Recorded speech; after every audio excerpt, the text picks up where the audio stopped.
If everybody will take their seat, we'll get started. I hope you had a chance to look outside today and see what a gorgeous day it is. I can't think of a more beautiful day to sell some large cents.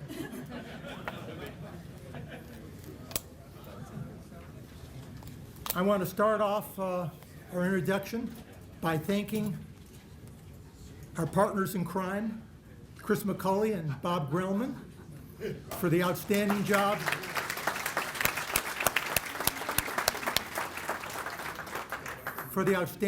they did in cataloging and research. Chris, what's it been like to work with Dan Holmes? Well, Dan's been a dream to work with.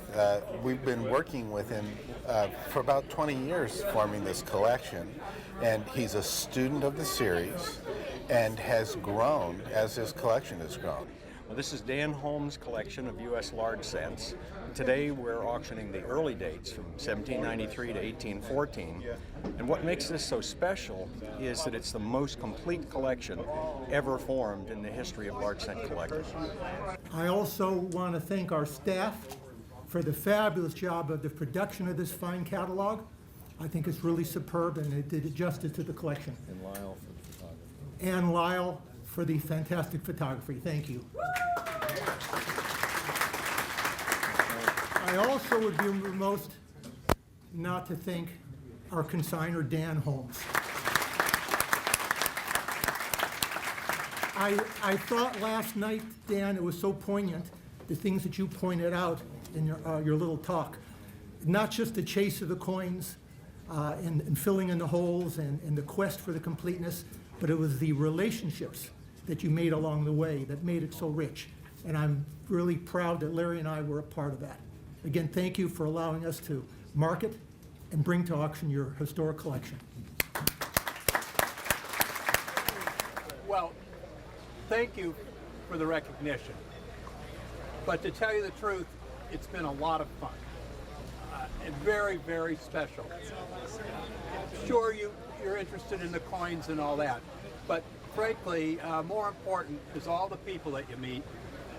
Going clear back to when I joined EAC in 1973, and then went to my first EAC meeting in 1974. And by 75, I had stopped out here in California and met Ira and Larry and Mark also. And then when I first started building the collection, I had no idea what I was doing. Absolutely none. I would get a coin and a dealer would tell me it's a VG8. So I would take it around to people like Dennis and John Wright and Del Bland, Gordy Rubel, and ask for their opinion. And generally they agree, but sometimes they say, no, you don't want to buy that one. Or, yep, that's a really good one. And then I'd go and I'd lay out $5 or $8, you know. That's what he told me.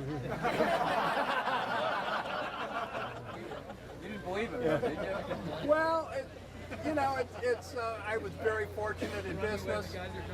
I was extremely fortunate in the collectors that I met, the dealers that I met, all the people that were interested in the history, all the camaraderie. So it really came together, and also I was lucky that business was successful. So I still buy coins that begin with a 5, but sometimes they have more zeros. But anyway, thank you for the recognition. It's really special. And what's also really special is all the people that are here this evening. I just hope everybody has a great time and enjoys the sale and gets something that they want. And have a good evening and have fun. That's the important part. I've known Dan for probably 35 years. And it would have been that time when he first started getting into coins, I believe.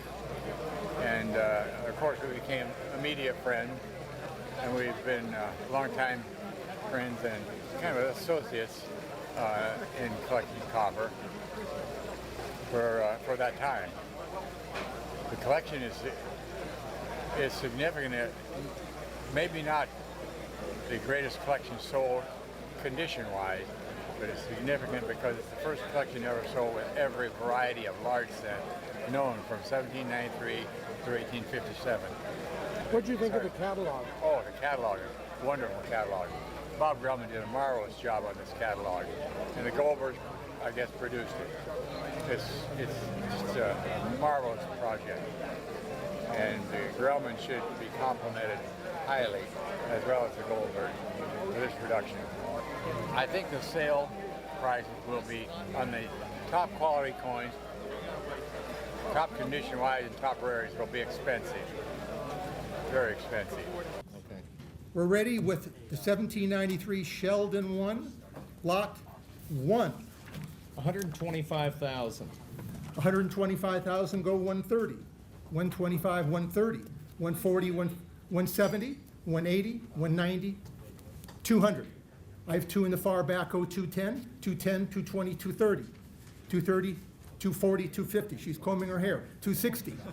260, go 270. I have 270. Dan Holmes, a dear friend of mine, Dan Holmes, and it's a very important collection. Put together with a lot of care, a lot of thought, and a lot of background knowledge. Man's a quintessential student of the series. Okay, he's one of the few people I know that really study this stuff. How difficult was it to put this kind of collection together? Very difficult, and not only monetarily wise, but opportunity wise. You got a lot of great opportunities, and he seized them. In this market, what do you expect prices to be? This is above the current market. This is an area all by itself. Okay, this is going to do just great. It's going to do fine. Third and last time, sold 320,000. The bidder, I need your number. Thank you. 594. Thank you. All right, we're on lot 128. Here's the famous reeded edge, 1795 reeded edge, Sheldon 79, the rarest of the Sheldons, the highest graded coin. Lot 128. 275,000. 275. Looking for 280. I have 280. I have now 290. I have 280, 290, 300. I have 320, 340, 360, 380, 400, 420, 440. I have 440, go for 460, 480. Looking for 500, 5 and a quarter. I have 5 and a quarter, go a half, 5 and a half, 575. I have 575, bid 6. 600. I have 600, 625. I have 625, now looking for a half. 650, 675. 675, go 7. I have 675, 700. 7 and a quarter.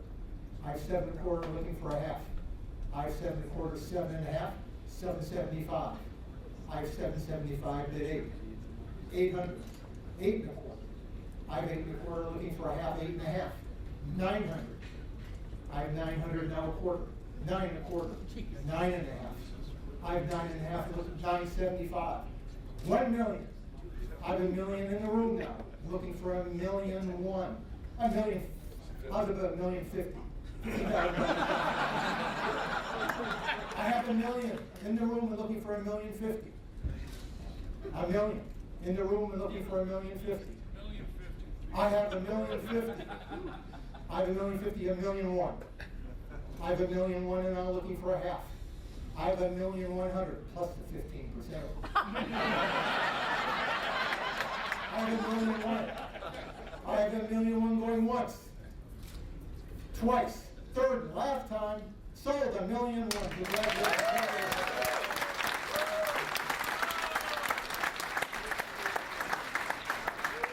Greg, you just spent $1 million for a large cent. What did that feel like when you made that bid? It was a little overwhelming. It was one of the happiest days of my life, but emotionally it did get to me at the end. I didn't think it would, but it was overwhelming, but one of the happiest days of my life. And how did you determine the value to feel comfortable bidding at that level for this kind of coin? Well, after researching and finding out what, talking about it and gathering my thoughts on the past records of the last one that sold for almost 500,000, wasn't even half this coin. I figured we're looking at right around 900,000, about $1 million. But at that point, when it went over 100,000, am I not going to buy a coin for $100,000? It didn't make sense to me. How did you feel when that 1795 reeded edge sold for $1 million? I was surprised. I guess is about all you could say. I was surprised. You know, it's, well, what else can you say? It's a pretty coin. I like it. But, you know, it's got nice color, and it's not all beat up. It's a true 8 coin, or, you know, maybe you could call it a 10. People call it an 8. I'm comfortable with that. And I just think it's pretty. But on the whole, you know, the thing that's really neat is all the people here, all the people in the room, and all the participation. That's the fun part. And you know, it's okay, if it turns out that I make a profit or at least break even, that's great. But at this stage, it looks like I'll come out a little bit ahead. You know, people come, it's about people as well as just the coins. Dan is a very beloved person in our hobby, and he's put a lot into our hobby. So today he's getting some of it back. Some of the goodwill is paying dividends. If you wanted to summarize Dan Holmes and who he's been and what he represented to the hobby, how would you characterize him? It's very hard for me to say because he's been a mentor to me in many ways. And I've learned an awful lot more about being a human being than just being a coin collector, being around Dan Holmes for the last 20 years. So he's a person that I revere very, very highly. As a human being, more so than just as a coin collector. Now, clearly, with this catalog, we have the evidence that he's in the stratosphere among the hierarchy of coin collectors. And this is the greatest large cent collection that's probably ever been put together and dispersed.